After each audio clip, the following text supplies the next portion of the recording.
तो hi everyone. तो students, आज का जो सेशन रहेगा हमारा वो रहेगा बेसिकली कंपोजिशन इंग्लिश के ऊपर। तो हाई कोर्ट मेंस का जो एग्जाम होगा उसके अंदर आप सभी बच्चे जानते हैं कि उसके सिलेबस को भी हम डिस्कस करेंगे। उसके बाद थोड़ा सा ट्रांसलेशन के ऊपर मैं कुछ आपको ट्रिक्स की भी बात करेंगे, ठीक है, कि कैसे हम इंग्लिश से हिंदी कन्वर्ट करेंगे और कैसे हिंदी से इंग्लिश को ट्रांसलेट किया जाता है, उसका अनुवाद कैसे करना होता है, राइट। तो सभी ट्रिक का बेसिकली मिक्सचर रहेगा। थोड़ा सा देखते चलेंगे इंग्लिश टू हिंदी और हिंदी टू इंग्लिश ट्रांसलेशन अनुवाद कैसे किया जाता है, राइट।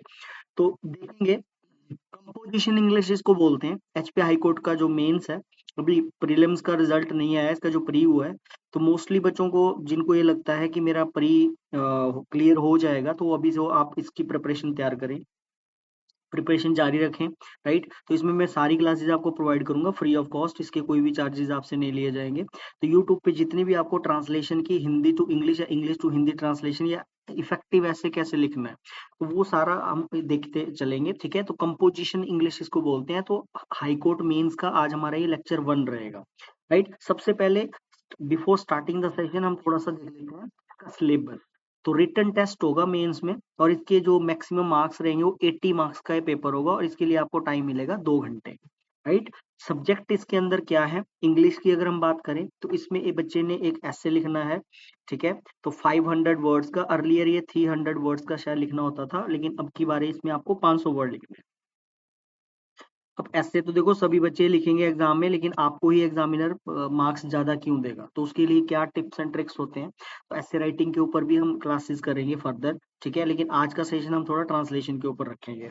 दूसरा बोल रहा है कि हिंदी में आपको एक ऐसे लिखना पड़ेगा, ठीक है, 500 वर्ड्स इसकी भी लेंथ रहेगी, ठीक है। और हम लेंथ को ना ज्यादा स्ट्रेच भी नहीं कर सकते, थोड़ा कम लिखोगे, 490 वर्ड 480 वर्ड्स चलेगा। लेकिन आप 510 लिख दिया आपने, 500 से ऊपर आप चले गए ऐसे को, आपने सोचा कि नहीं चलो मैं तो 530 वर्ड लिख के आ जाता हूँ, लिख के आ जाती हूँ, तो मेरे को ज्यादा नंबर मिलेंगे, नहीं। जितनी लेंथ बताई है उससे थोड़े कम होंगे चलेगा, लेकिन ज्यादा इसको स्ट्रेच नहीं करना आपने, राइट। तो 500 वर्ड्स का है आपको इंग्लिश में ऐसे लिखना है, 500 वर्ड्स का ही आपको हिंदी में ऐसे लिखना है, निबंध लिखना है, राइट। ऐसे राइटिंग में आपको किन किन बातों का ध्यान रखना होता है वो फिर सारा हम बताएंगे। और इसकी जो रेशो रहेगी 25 मार्क्स की रहेंगे, तो 50 मार्क्स तो हमारा ऐसे राइटिंग ही कवर कर रहा है यहाँ पे, निबंध लेखन जो है। फिर ट्रांसलेशन की बात करें तो हिंदी से इंग्लिश ट्रांसलेशन आएगी, 1 पैराग्राफ आएगा जिसके अंदर 10 सेंटेंसेज होंगे एक पैराग्राफ के अंदर, राइट। तो इसकी रेशो है 15 मार्क्स। और translation from English to Hindi आना है, इसके अंदर भी एक पैराग्राफ रहेगा और इसमें भी आपको 10 सेंटेंसेज होंगे, तो 15 मार्क्स इसके रहेंगे। तो 50 + 30 इज इक्वल टू 80, तो टोटल मार्क्स आपका रहेगा ये 80 का, ठीक है। तो 80 मार्क्स का ये रहेगा रिटन टेस्ट कंपोजिशन इंग्लिश के ऊपर बेस्ड हाई कोर्ट मेंस के एग्जाम में, राइट। तो आज का जो हमारा सेशन है वो करेंगे हम ट्रांसलेशन पे। ट्रांसलेशन को ऐसे नहीं कि डायरेक्ट आप पैसेज से स्टार्ट करोगे, पहले ना आप इसका ट्रिक सीखो कि सेंटेंसेस से पहले हम एग्जाम्पल्स को, एक एक वाक्य को बनाना सीखेंगे। फिर जब एक एक वाक्य को बनाना, हम सेंटेंसेस को बनाना सीख लोगे आप, तो उसके बाद फिर आप थोड़ा थोड़ा दो दो सेंटेंसेस को अटैच करके ट्रांसलेशन सीखेंगे, राइट। अब देखो जैसे एक सेंटेंस बोला है, मैं रोज सवेरे 5 बजे गांधी मैदान में टहलने के लिए जाता हूँ, राइट। अब आपको पता है कि इंग्लिश में जब भी हम बात करते हैं तो सबसे पहले क्या आता है स्टूडेंट्स, सबसे पहले आता है सब्जेक्ट। हर वाक्य को बनाने का एक जो स्ट्रक्चर होता है, तो सबसे पहले एक सेंटेंस को इंट्रोड्यूस करता है उस सेंटेंस का सब्जेक्ट। और सब्जेक्ट वो होता है जिसके बारे में हम बात करते हैं, मतलब जो person performer of the action होता है, जो उस काम को करता है, उसको हम सब्जेक्ट बोलते हैं। तो ऑब्वियस है इस सेंटेंस का सब्जेक्ट आई है, मतलब मैं, हिंदी में जो मैं बोल रहा है, तो वो सब्जेक्ट हुआ, राइट। अब आगे बढ़ रहा है, रोज सवेरे 5 बजे गांधी मैदान में टहलने के लिए जाता हूं। अब मैं जाता हूं, अब सब्जेक्ट के बाद आपको पता है कि क्रिया लिखी जाती है, वर्ब लिखी जाती है, इंग्लिश का जो स्ट्रक्चर है वो कुछ इस तरह से चलता है। अब इसमें ये टहलना, क्या ये एक वर्ब है या फिर जाता हूं ये एक वर्ब है? एक बात आपको ध्यान रखना है, कभी भी दो वर्ब्स, मेन वर्ब्स मतलब आ जाए सेंटेंस में, जो दो वर्ब आपको दिखती हो हिंदी में भी, ठीक है, या टहलना जैसे वॉक होता है, तो आप बोलोगे सर टहलने को तो वॉक बोलते हैं, तो वॉक भी तो वर्ब है। और जाता हूँ, जाता जाने के लिए हम क्या बोलेंगे, गो बोलेंगे, है ना। तो वॉक और गो तो दोनों ही वर्ब होगी। तो अगर सेंटेंस में हिंदी के वाक्य में भी कभी दो वर्ब्स दी हो, मतलब दो वर्ब्स बनती हो, जैसे इस वाक्य में दो वर्ब बन रही हैं, दो वर्ब्स क्रिएट हो रही है, टहलने के लिए हम वॉक लिखेंगे, जाने के लिए जाता हूँ के लिए हम गो लिखेंगे, ये तो दो वर्ब्स फॉर्म हो रही है। तो इसमें क्या होता है कि जो एक्शन पहला होता है उसको हम मेन वर्ब बना के लिखते हैं, है ना। तो पहले वो टहला होगा या पहले वो गया होगा, तो ऑब्वियस है वो जाता है, किसकी चीज के लिए जाता है, टहलने के लिए जाता है, तो ऑब्वियस है पहले वो जाएगा ना। मैं जाता हूँ, ठीक है, मैं जाता हूँ टहलने के लिए जाता हूँ ना, तो टहलेगा तो तभी जब वो जाएगा, तो ऑब्वियस है ये पहला एक्शन है, राइट। तो ये इसके बाद लिखा जाएगा। फिर इसके बाद वर्ब के बाद आप सभी बच्चे जानते होंगे एक चीज आती है ऑब्जेक्ट। ऑब्जेक्ट वो होता है जिसके ऊपर प्रभाव पड़ता हो, असर पड़ता हो। जैसे मैंने आपको सॉरी मैंने आपको पढ़ाया, तो आई टॉट यू, तो यू इसमें ऑब्जेक्ट हुआ, आप रिसीवर हुए, रेसिपिएंट हुए, ठीक है। ऑब्जेक्ट तब होता है जब उसके ऊपर कोई असर पड़ता हो, इफेक्ट पड़ता हो, या तो फिर एक नई चीज और भी होती है, आपको पता है नई चीज तो क्या है, कॉम्प्लीमेंट भी बोलते हैं। सब्जेक्ट होगा नहीं तो कॉम्प्लीमेंट होगा, राइट। या तो आपको वाक्य में सब्जेक्ट मिलेगा या तो कॉम्प्लीमेंट मिलेगा। अब कॉम्प्लीमेंट जो होता है इसमें एक ट्रिक चलता है पीटीआर वाला, P plus T plus R. अब आप बोलोगे सर ये पीटीआर ट्रिक क्या है, तो कॉम्प्लीमेंट में पीटीआर का आपने ध्यान रखना है, पी के बाद टी आ सकता है, टी के बाद आर आ सकता है, पीछे से नहीं चलना आपने कि आर आया फिर टी आया फिर पी आया, तो रॉन्ग हो जाएगा, राइट। सो पीटीआर क्या होता है, पीटीआर होता है, पी होता है प्लेस, ठीक है, मैं लिख देता हूं, पी रेफर करता है प्लेस को, टी रेफर करता है टाइम को, राइट, और आर रेफर करता है रीजन को। ये है कॉम्प्लीमेंट के तीन हिस्से जिसमें पीटीआर फॉर्मूला अप्लाई होता है, ठीक है। तो कॉम्प्लीमेंट तीन चीजों का मिक्सचर होता है पीटीआर का, प्लेस टाइम और आर। अब इस सेंटेंस में अगर हम प्लेस की बात करें तो ये है पी, ये पी है। टाइम की बात करें तो ये है 5 बजे, ये टी है, राइट। और फिर आर, अभी जो टहलने के लिए मैंने बोला गांधी मैदान में मैं टहलने के लिए जाता, तो ये अगर मैंने बोला ये अगर वर्ब नहीं है, क्योंकि वर्ब तो हम उसको लेंगे ना जो पहला एक्शन है ना, तो जाता हूं के लिए गो आएगा पहले, ये गो है, राइट, और टहलना वॉक है। तो ये जो टहलना है ना ये बना यार रीजन, ये रीजन, ये है पूरा फॉर्मूला। तो आपने ऐसे नहीं करना कि आपने रीजन पहले लिख दिया फिर आप टाइम लिख रहे हो फिर आप प्लेस लिख रहे हो। आप प्लेस के बाद टाइम को पुट कर सकते हो, आप टाइम के बाद रीजन को पुट कर सकते हो, लेकिन आपने रिवर्स ऑर्डर में नहीं इसको ट्रांसलेट करना होता है, राइट। अब देखो मैं के लिए क्या आप लिखोगे, आप आए।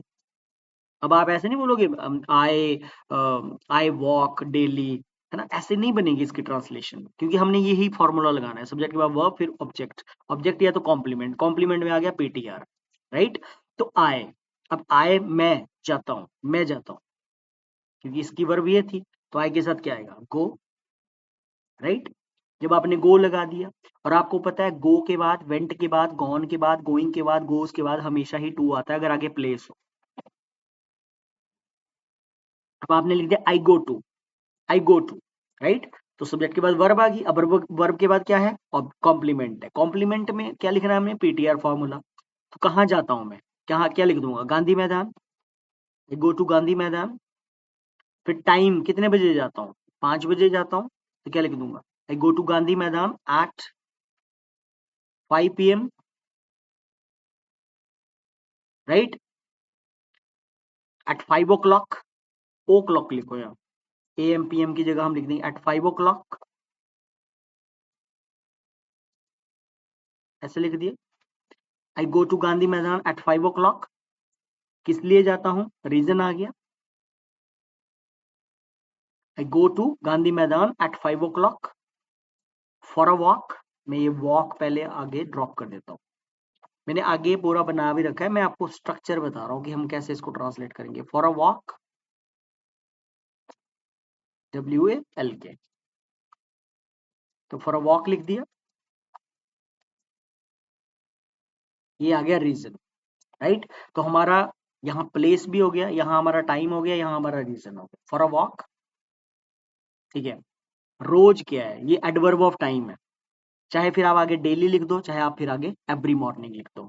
तो स्ट्रक्चर ये अप्लाई कर रहा है, आपको सब्जेक्ट लिखना है, ऑब्जेक्ट लिखना है, सॉरी वर्ब लिखनी है, उसके बाद आपको ऑब्जेक्ट अगर असर वाला किसी चीज पे प्रभाव पड़ता तो ऑब्जेक्ट आएगा, नहीं तो फिर कॉम्प्लीमेंट आएगा। कॉम्प्लीमेंट में आपको पीटीआर फॉर्मूला अप्लाई करना है, प्लेस टाइम और रीजन, ये इस तरह से आपको बनाना है, राइट। जैसे देखो ये बना, इसने लिखा हुआ है यहाँ, ठीक है। तो सब्जेक्ट हो गया आए, टाइम हो गया 5 बजे, गांधी मैदान प्लेस हो गया, ठीक है।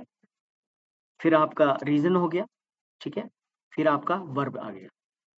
तो PTR, अब इसमें जरूरी नहीं है कि बेसिकली आप टाइम पहले लिखोगे, आप प्लेस लिखोगे, फिर आप टाइम लिखोगे, फिर आप रीजन लिखोगे, ऐसे बनाना।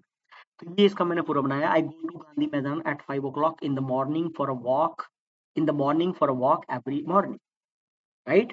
सो I go to Gandhi Maidan at 5 o'clock, ठीक है, in the morning for a walk every morning, right.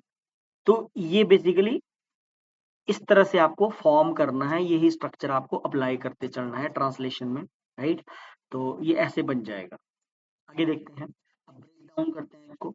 तो ब्रेक डाउन के लिए मैंने ऐसे बना दिया, मैं के लिए आए, रोज सवेरे एवरी मॉर्निंग 5 बजे एट 5 o'clock गांधी मैदान में, टू गांधी मैदान, टहलने के लिए फॉर अ वॉक, जाता हूँ, गो, मेल स्पीकर होगा तो ही जाता हूँ, अगर फीमेल स्पीकर होती तो यहाँ पे जाती हूँ होना चाहिए था, राइट। तो ये ब्रेक डाउन करके हमने इसको ऐसे तोड़ दिया पीछे को, राइट। तो ये कुछ इस तरह से बन गया। आगे देख लेते हैं, अब ट्रांसलेट कैसे करें, हाउ टू ट्रांसलेट, अनुवाद कैसे करें। तो यही स्ट्रक्चर आपको अप्लाई करना है। सब्जेक्ट आएगा, वर्ब आएगा, अदर वर्ड आएगा, अदर वर्ड बोलो या कॉम्प्लीमेंट जो बोलो, आपको PTR फॉर्मूला, राइट। अब जैसे देखो, अनुवाद कैसे करें, मैं हंसता हूं, तो इसकी कैसे बन जाएगी, आई लाफ, राइट, आई लाफ। लेकिन फिर मैंने बोला वो मुझे हंसाता है, वो मुझे हंसाता है, वो मुझे हंसाता है, राइट। तो हिंदी का ना कोई भी ऐसा वर्ड जिसका इंग्लिश में कोई वर्ड नहीं होता, देखो हंसने के लिए वर्ड होता है लाफ, लेकिन हंसाने के लिए कोई वर्ड ही नहीं है डिक्शनरी में। तो कोई भी ऐसा वर्ड जिसका हिंदी में तो वर्ड है बट उसका इंग्लिश में ट्रांसलेशन करते हुए कोई डिक्शनरी में वर्ड नहीं है, हंसाने के लिए कोई वर्ड नहीं है। मैं रोता हूँ, सो आई क्राई, आई वीप, लेकिन मैं रुलाता हूँ उसको, तो रुलाने का कोई वर्ड नहीं है। तो जितने भी वर्ड जिनके इंग्लिश में वर्ड नहीं होते डिक्शनरी में, वो मेक वर्ब से बनाए जाते हैं। मेक एक प्रेरणार्थक वर्ब है जिसको कॉजेटिव वर्ब का नाम दिया जाता है, कॉजेटिव वर्ब का नाम इसको दिया जाता है। आशा है क्या, ठीक है स्टूडेंट्स। तो मेक से आपको बनाना, राइट। चलिए फिर आज के लिए इतना रहेगा, बाकी मिलेंगे नेक्स्ट सेशन। Thank you.